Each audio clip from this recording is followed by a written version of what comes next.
Hi, I'm Loreen. Hey, welcome into Big Blue.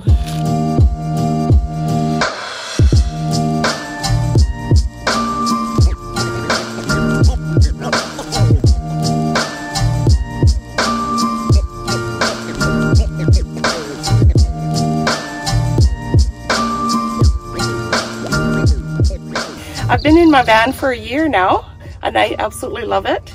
I have never looked back at all. Never, ever.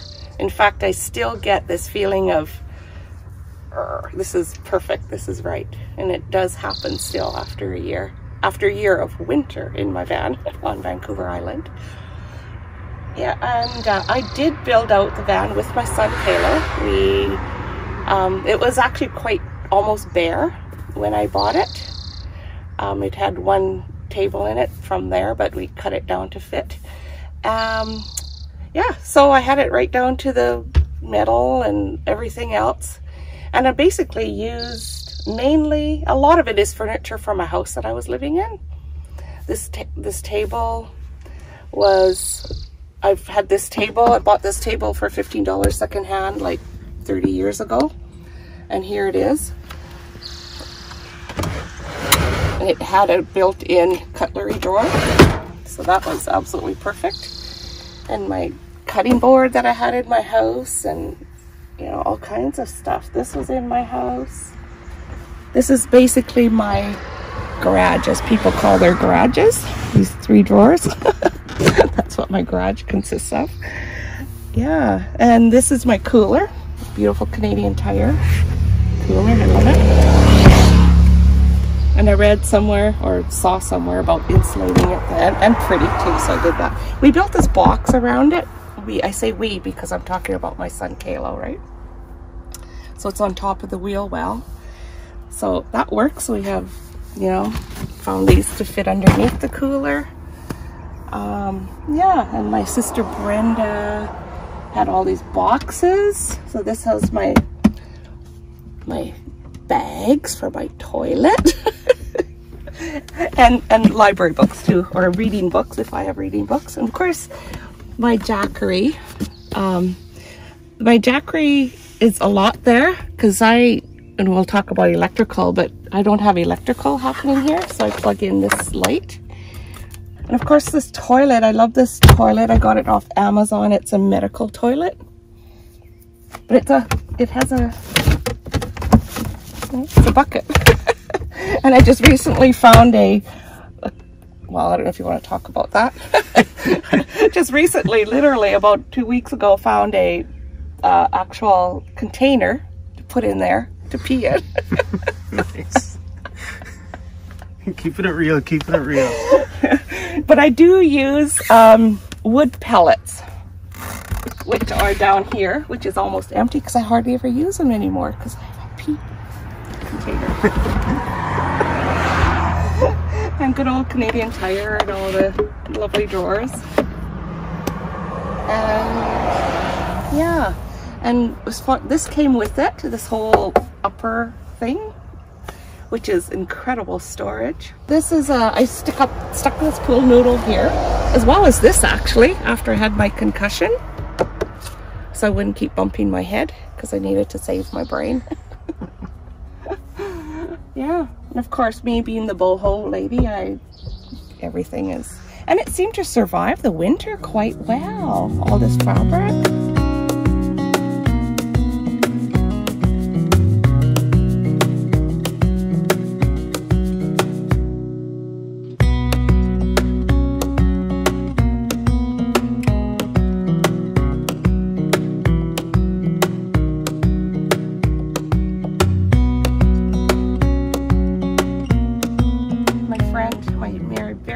Friend died a couple of months ago, and she paints these cushions, so I got a cushion of hers.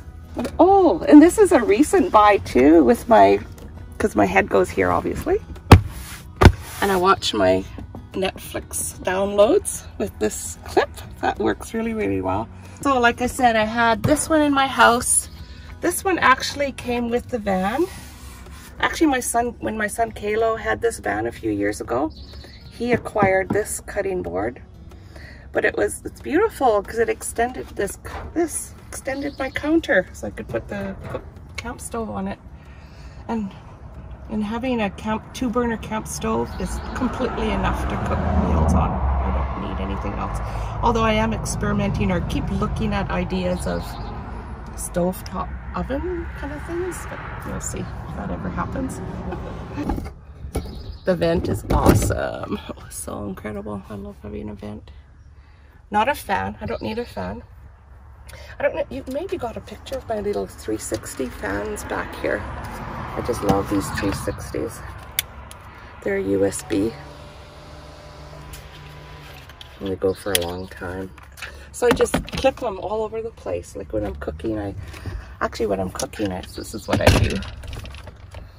I turn them on and pull everything out. And then I can move it to wherever it needs to go. Sometimes I put them up here. I can even put them up here. This seat here was my latest installment, but I needed a seat. That's one thing I didn't do, is make a seat for a second person when I built out the van. And I found this in a secondhand store. 10 bucks. Split it. It's my food. One of my food storages. Food is all over the place, depending on what it is and how it fits. So I'm in the process of decorating it. I painted the labyrinth on there. Actually, just yesterday I did the beading. Basically, I had a piano hinge all the way across, but it bent it so it wouldn't actually stay open. So I put 2 little hinges, but it left a bunch of holes, so I had to do beading to cover it up. This little cupboard you see here was in the van before, except it was bigger, so we cut it down to fit in that spot. Built a extension, so when I'm cooking, when I'm sitting behind over here on this seat, my table, which I'll show you, goes here, and my coffee cup goes here. This thing, I lucked out. I didn't even plan for this. It was at Walmart. Can you imagine? It's just so incredible. But anyway, back to the sink. My son had installed this sink right in that same hole when he had the van. I think it's a flower pot or something, a plant pot. But I don't have a plug for it. It's just a small hole. And my son Kayla had this in the van, because if you saw that pail on the back, that's my running water. It's gravity. Gravity water. I have to be careful how I park. That is such a genius idea. I don't know why other people haven't. All right, so out here on the back of her van, I seen it. I was wondering, I'm like, what's the pail for? There's a pail higher than her sink. It's just gravity fed. Yeah. What a crazy cool idea. How simple. I think previous people probably had their propane tank up there. Yeah. Because the actual mechanism was there. We replaced the back on it because the original was all rotted out. But we replaced the back on it and voila, running water. How hard is it to fill? Yeah. I do it from inside. Do you want me to show you? Do you want me to show you? Yeah. Take the lid off. And dump water. That's how I do it. Yeah, so of course the water pail outside is back there.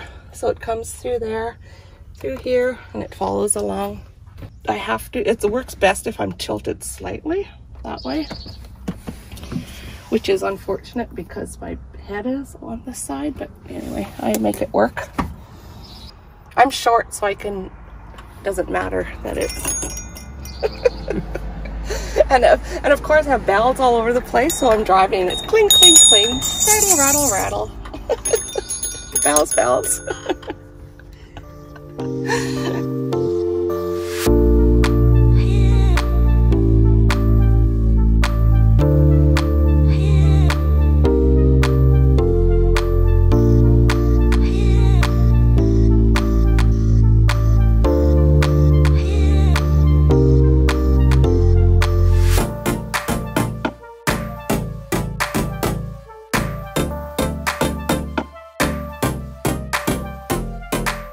Yeah, I've been living in my van for a whole year now.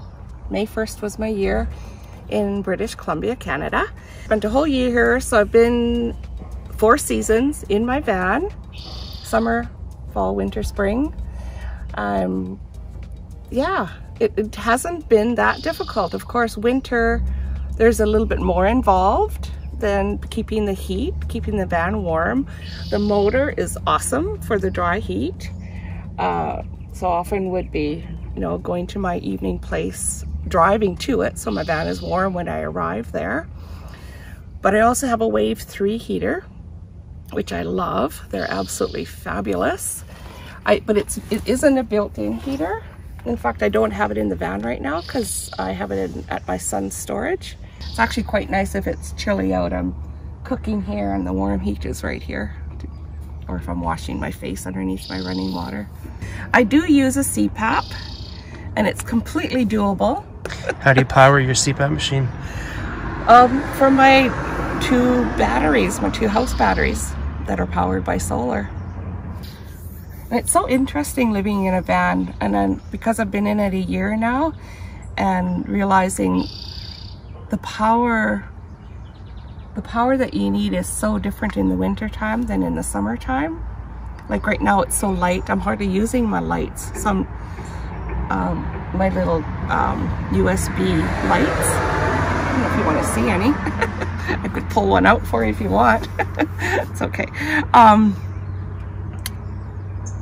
Because it's so light, I'm hardly even powering like plugging in these little lights.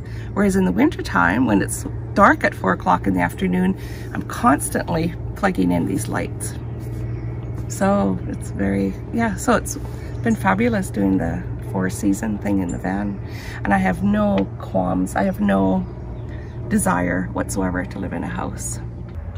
So one last question before we go. When you're parked by the beach down here and the doors are open, how do people react to this thing sitting here with the doors open to the beach? How do the locals react to you being here? Yeah, parked by the beach, especially if I'm facing a sidewalk where people are walking by, they look. If my doors are open, if my doors are closed, to be honest with you, they hardly even see me. I'm a big blue van, but I'm invisible. But if the doors are open, people look in and they chat. And do you know, probably because I'm an older woman living in a van, I'll be 64 years old next month. It's often older women that stop and just say, wow, you live in a van. I want to do that. This is what I want to do, kind of thing. And I try to encourage them to, you know, to follow their dreams, kind of thing. Yeah, thanks for coming along on this van tour. I do have a YouTube channel that I've been documenting my build and living in the van. You have to excuse my first videos. I was a brand new YouTuber, so they're pretty, yeah, they're documented. Just watch them. Chrome will leave a link to my YouTube channel in the bottom down here. And if you're interested in commenting on my big blue van, feel free to do that. But also visit my channel too, and we can do it there as well. Bye.